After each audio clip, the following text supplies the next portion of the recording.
TV முக்கிய செய்தி.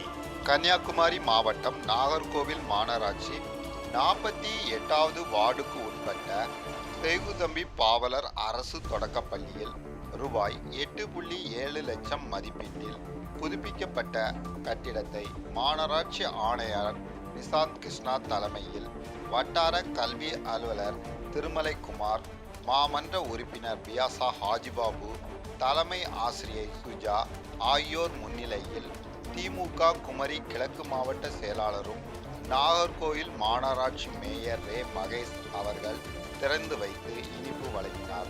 அதன் தொடர்ச்சியாக 48வது வார்டு பகுதி கீழசரகல் விலையை சார்ந்த மாணவி சூர்யா நீட் தேர்வில் மாவட்ட அளவில் 2ஆம் இடம் பிடித்துள்ளதை பாராட்டி மாணவிக்கு நினைவு பரிசு வழங்கி கௌரவித்தார்கள். நிகழ்ச்சியில் துணை மேயர் மேரி பிரின்சிலதா, மண்டல தலைவர் அகர்ஷ்ணா கோகிலவாணி, கலை இலக்கிய பகுத்தறிவு பேரவை மாநகர அமைப்பாளர் ஹாஜிபாபு, முன்னாள் மாணவர்கள் டாக்டர் ஹசனுதீன், ஷேக் முகமது, தாஹா ஃபருக், இப்ராஹிம், அத்திக் ரஹ்மான், வட்ட செயலாளர்கள் அன்சாரி, முருகன், கிடலை சாகுல், ஆறுமுகம், திருவருட்பேரவை மாநகர தலைவர் குழந்தைசாமி, சபிக் மிரான், தௌசினா, ஜாஸ்மின், மீரான், ஃபருக் அப்துல்லா, ஆசிரியர்கள் ரஹிமா, பாலன், ஜோதி, மாநகராட்சி அதிகாரிகள், கட்சி நிர்வாகிகள், பெற்றோர்கள் உட்பட பலர் கலந்து கொண்டனர். இந்த பள்ளியில நீங்க தலைமை ஆசிரியரா இருக்கீங்க. ஆமா.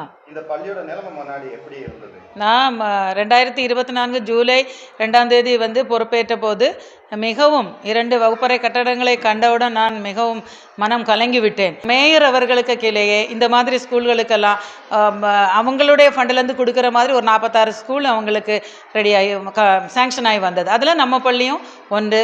தொடர்ந்து தன்னுடைய பங்களிப்பை வழங்கிய கவுன்சிலர் அவர்களுக்கும் என்ன வேணும் எது வேணும்னு கேட்டு இன்னும் நம்ம பிள்ளைன்னா அவங்க இந்த பள்ளியினுடைய முன்னாள் மாணவரும் கூட.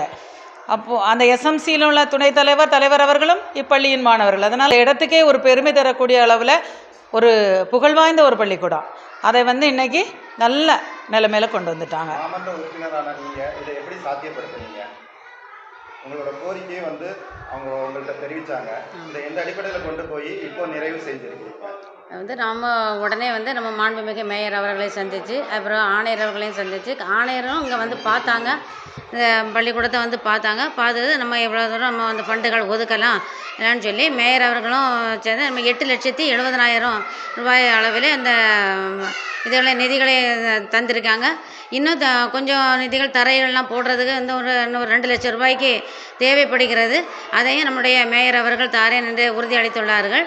அதன்படி இன்னும் கொஞ்சம் மேலே சிறப்பாக அமையும் என்று நினைக்கிறேன். இப்போ இந்த கட்டடம் சீரமைக்கிறதுக்கு முன்னாடி மிக மோசமாக இருந்தது. இப்போ இந்த சீரமைத்ததுக்கு அப்புறம் இந்த கட்டடத்தோட நிலவரம் எப்படி இருக்குது?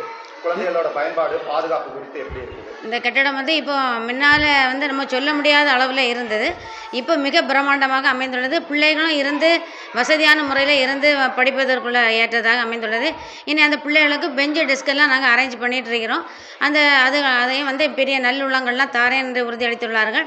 அதையும் வாங்கி சொல்லி பிள்ளைகளுக்கு நல்ல கல்வியை கொடுக்க முடியும் என்று மாண்புமிகு மேயர் அவர்களுக்கும் அதற்கு துணையாக நின்று உதவி செய்த ஆணையர் அவர்களுக்கும் அல்லும் பகலும் அயராது பாடுபட்டு நமக்கு இந்த கட்டிடத்தை சிறப்பான முறையில் செய்து தருவதற்கு உழைத்த கவுன்சிலர் அவர்களுக்கும், எஸ்எம்சி உறுப்பினர்களுக்கும் மற்றும் எம் பள்ளியில் எம்முடன் பணிபுரியும் ஆசிரியை மற்றும் நல்லுள்ளங்கள் அனைவருக்கும் நன்றி.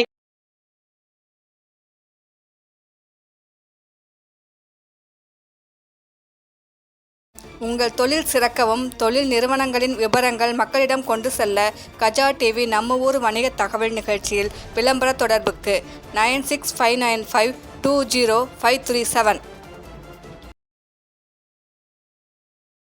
மக்கள் நலனுக்காக சேவையாற்றி வரும் கஜா டிவி தொடர்ந்து சேவையாற்ற லேப்டாப், மடிக்கணினி நன்கொடையாக வழங்கலாம்.